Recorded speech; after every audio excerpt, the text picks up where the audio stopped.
Okay, I'm back.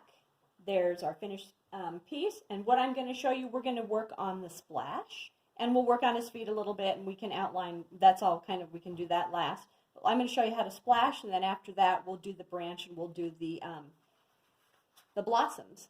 So here we go. First off, I'm going to show you how to use, this is, remember I showed you what gouache was? You can use gouache for snow, for an ocean. In the future, I'll probably do a wave, and I'll show you. It's Designer's Gouache, Winsor Newton. It's an opaque water-based paint. I'm just going to, it's if you want a little, and it comes in different colors. I always like to just have white. I can just take it straight if I want to, if I wanted this a little bit whiter.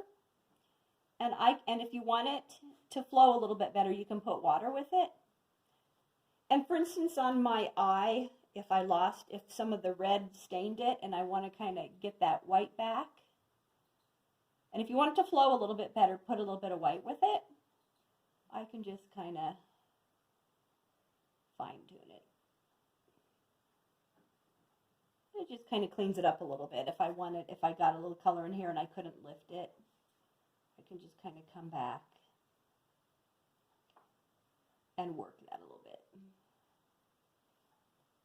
So that's all. I just kind of wanted, this was a good opportunity to kind of show you. So that's what gouache does. Okay, now I will shut up and we got to rock and roll and get this splash in. I've got my number 7. I'm going to kind of use the burgundy color. I've got a bunch of crap on here. I've got some yellow, some green, remember the alizarin crimson and the red and some brown. We're just going to use all these colors. I've got a number 7, and what I'm going to do, I'm going to start, you're going to see me kind of flip them like this. I'm just going to take a little, and I'm really watering down the color so it's not dark. And I'm just going to do this. Go right up against his body. I've got a number 7.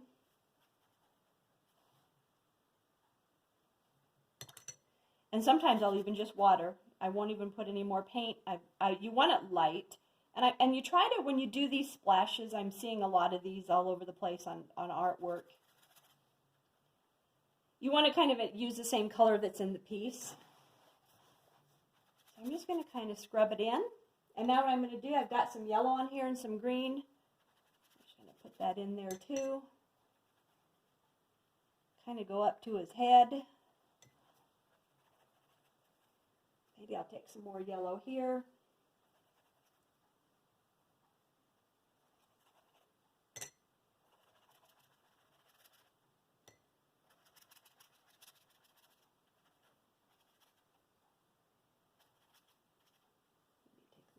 Pink.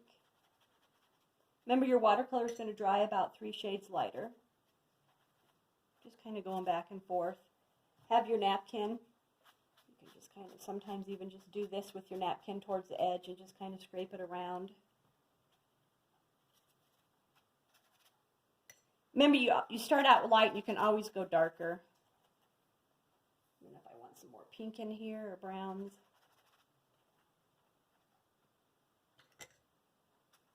I don't want to cover the whole sheet back there. I just kind of want to. Okay, remember my famous, I'm going to take some of that alizarin crimson and cadmium red light. This, you got a bigger head on a brush and it's pretty stiff. You can load some water, you can load more paint. And I'm going to just kind of, remember, I did this. And I'm going to flick it. And I might even just dip it right into the straight sap green and flick on top of that. So where you don't have any paint, you see how it's more of a dry brush look. Where you're hitting this, it's more of a wet and wet. So what I can do later on, when this dries, I can flick it back on top of this and I'll get some stronger flicks. Here's some alizarin crimson. Maybe I'll throw some of this on.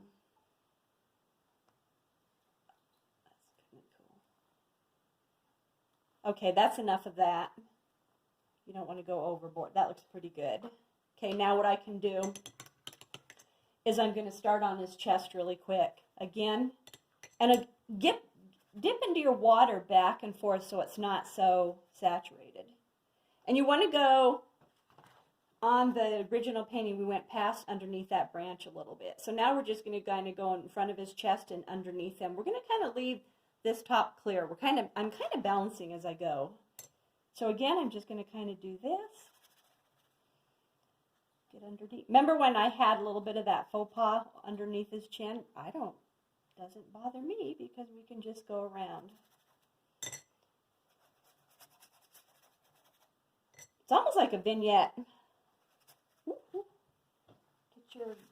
Get a clean napkin. And when this dries, I'll do some more splatters. And then maybe we'll take a little bit of this.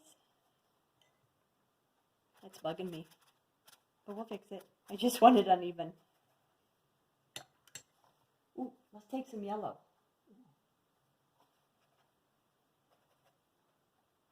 Look, I'm just putting junk on here. I kind of like that. Don't get too overboard. Okay, and then maybe I'll just go a little bit lighter underneath. It's just going to show a tiny bit around his feet.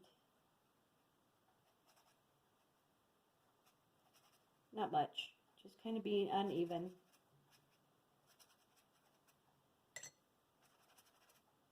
Maybe I'll throw some yellow in. And I'll splatter later on too. The splattering really helps because we need some stronger splattering on this too. So you're going to kind of go back in here, go in here.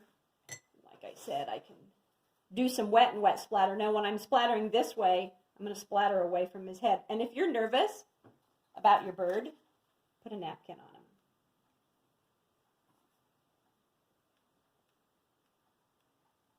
And I'm going to do some dry splatter later. Like I said, under here, I'm going to flip it upside down. Just kind of protect it a little bit. And then it's getting really bowy because it's gotten wet, so I'm going to hit it with the hairdryer, and then I can come back and splatter it with some dark splatters. And then we'll get our, kind of like that one. That kind of pulls it all together. It's right now it's really saturated, so it'll just kind of bleed. So kind of get your back in, and then we'll kind of finish that up when I come back.